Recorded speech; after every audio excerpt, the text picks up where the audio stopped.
The Fabelmans is the new Steven Spielberg movie that came out in a lot of places earlier than me. I got it super late, so this was a very hard for me to see movie. I've been dying to see it. At one point, I almost considered like calling a friend and be like, "Hey, you want to make an out of town trip to go watch this movie?" And yeah, I knew I was gonna love this movie. Is what I would have said before I actually watched it. And not to say this film is bad, but I think there's two people who are gonna watch this movie. There's gonna be two. There's gonna be the average moviegoer who has no idea the true story of Steven Spielberg's life. They've probably seen like Jaws, E.T., Schindler's List, like a lot of his classics, right? But they probably have never ever seen a documentary about Steven Spielberg's life or read about his life, right? I and then there's people like me who know the story of Steven Spielberg's life who feel very adjacent from this film because there are a lot of choices that Steven Spielberg makes about his very fictionalized version about his life that seem very strange and odd. And so that really bugged me. That's my biggest issue with this movie is that. But in saying that, this is still a really excellent movie you should see.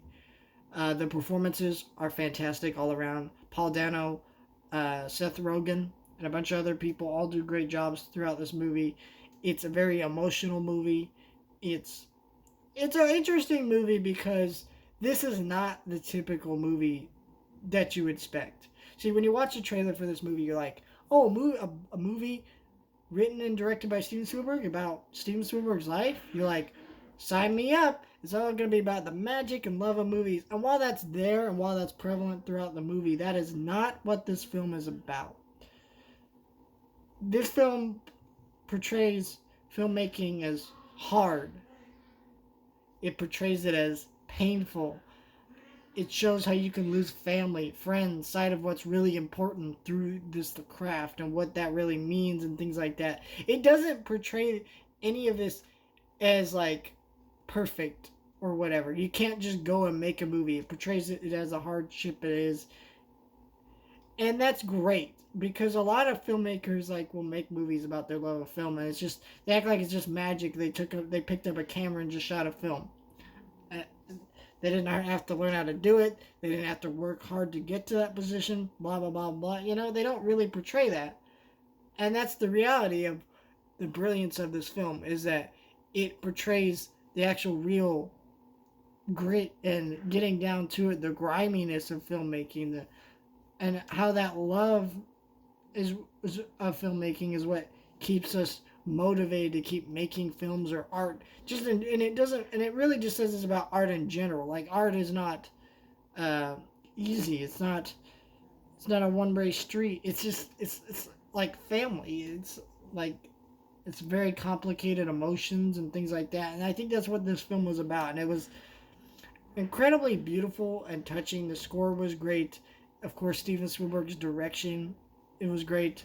The script by Tony Kirshner, I believe, who wrote West Side Story, I believe, his last film. He continues to give nothing but a phenomenal script here. It is just powerful. It is meaningful. So many moments just stick with you throughout the entire film. My biggest issues with this movie, though, his sisters don't get a lot of characterization. His sisters are pretty interesting people. They went on to go. One of his sisters, I forget which one, went on to go write the movie Big. I don't really know their names throughout the movie, and I get that. I get most of this movie is about Sammy Fabelman, but that's the problem with this movie. It's named The Fabelmans, so you think it's about this family, the Fabelmans, but it's really not. And while I understand that it's not what the film is going for, but it does lead to a lot of moments where you're just confused at what the point is. It's just very strange. And then the other part of this movie is that that's also very distracting is it's 2 hours and a half. You feel though it could have been 2 hours 45, maybe even 3 hours, because the timeline of this movie doesn't really make a lot of sense. Not like not well. Not that it doesn't make a lot of sense. Is that it's not very coherent. Like at several points, I was like, "Wait, how old is he supposed to be? Is he 16? Is he 17? Is he 18? He's in college now. He's here." And you're like, "Okay." And it really doesn't do a lot. Also, it barely goes into the actual moments with Steven Spielberg making films. Like it should have ended with him making Duel or something. You know, it feels very weird the places that they left it. But I did really enjoy this movie. I was very excited to see where it went. I think at several points though they stopped giving year descriptions and age descriptions. Like when the movie starts at like 1952 or whatever, or something like that. You're like, okay, that's when this is set. But then they stopped doing that continuously throughout the film, so it was very distracting. I just felt very distracted throughout most of this movie when it came to the timeline. But otherwise, this is a fantastic movie, and I think anybody who wants to see it definitely should. It's a fantastic movie.